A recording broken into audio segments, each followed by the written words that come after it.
რუსთაველის გამზირზე მოქალაქეები დააკავეს პროტესტის მონაწილეებმა გზა გადაკეტეს, თუმცა პოლიციამ თითქმის ყველა მათგანი დააპატიმრა. მოქალაქეები აიყვანეს ტროტუარიდანაც.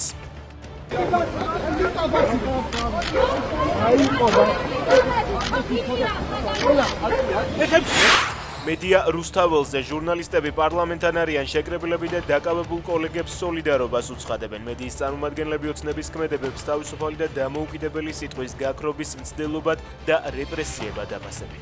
ირაკლი ღარიბაშვილმა წლების განმავლობაში ჩადენილი დანაშაული აღიარა. მან სუსტან ითანამშრომლა და თანამდებობებზე ყოფნის განმავლობაში უკანონო შემოსავლების მიღების ფაქტები დაადასტურა. ორგზის პრემიერის, თავდაცვისა და შინაგან საქმეთა ყოფილი მინისტრის და წარსულში ბიძინა ივანიშვილის ფავორიტი ჩინოვნიკის ბედი ახლა თავად ივანიშვილმა უნდა გადაწყვიტოს.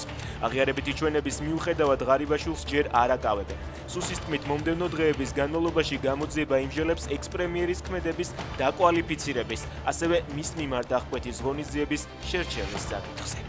დააკავეს მძღოლი, რომელიც ბაკურციხე-გურჯაანის გზაზე კაცს დაეჯახა და მიიმალა. ავარიის შედეგად 32 წლის კაცი ვალერი მათიაშვილი დაიღუპა.